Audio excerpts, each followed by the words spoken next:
back with another World of Warships episode, this time in a duel with Prince Rubik after doing 30,000 damage to it in one salvo and 40,000 damage doing it to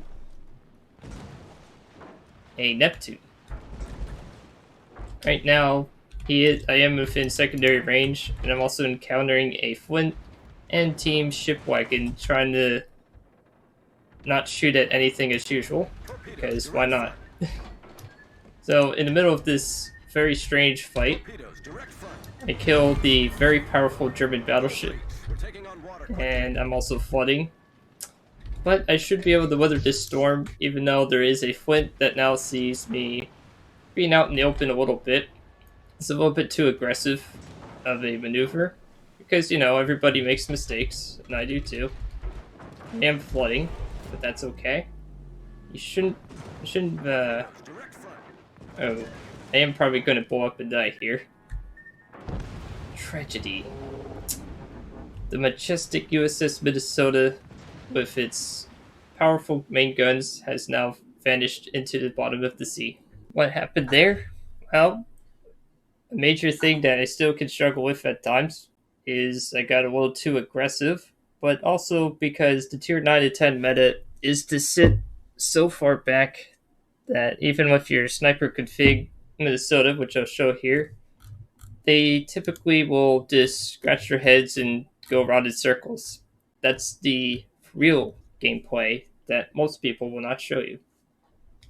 Anyways, joking aside about the community, this ship itself has really good torpedo damage reduction. The main batteries do fire really slow, and you might be going, holy shit, Rigsters.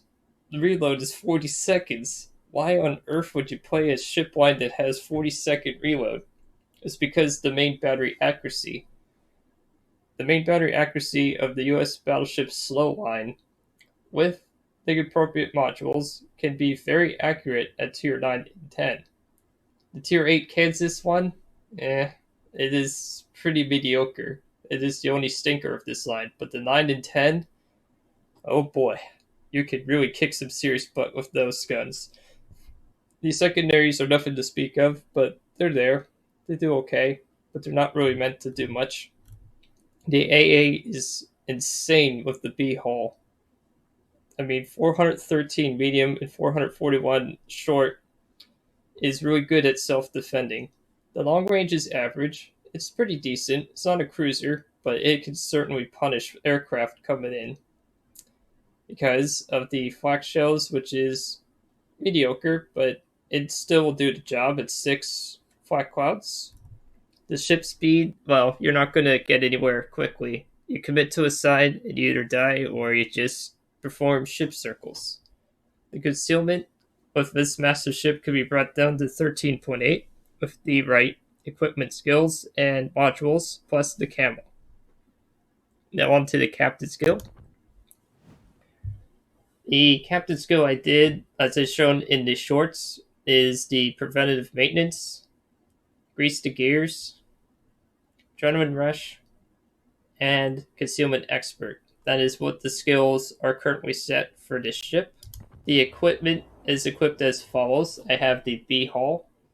There is almost no point in extending the range once you put in the artillery prodding room because your gun shells are so slow that beyond 24.6 kilometers, you're not really going to hit much very often at that range.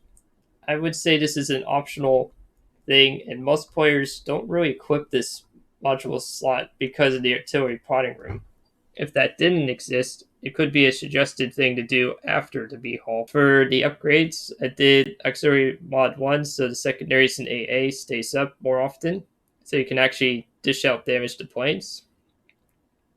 The standard US battleship build is usually suits the Minnesota very well, which is you do damage control just like any other battleship. The US specific artillery prodding room mod 1, damage control mod 2, because the rudder shift with the B hull is usually sufficient for a ship that's going 23 knots. The turn radius of that thing is insane at 700, so you don't need rudder shift on this ship. I mean, if you want to for memes, you can put that there, but I wouldn't recommend it. Concealment mod, universal thing you put on virtually every tier 8 and up ship. It's very useful and also helps you stay alive a little bit better because you're not spotted quite as frequently. The most important upgrade for any US battleship that can equip this usually is the tier 9 to 10s. There's very few exceptions to that rule, but only US battleships get this upgrade. And it reduces the main battery dispersion by 11%. Now, why would you do that over, say, main battery reload? Because the dispersion is 272 meters with that many guns. 4 times 3 guns. That's 12 guns that have a really decent, more consistent bullet spread. That is really good accuracy for that many guns to be fired onto a target. And these AP shells, when they do hit, they can hurt.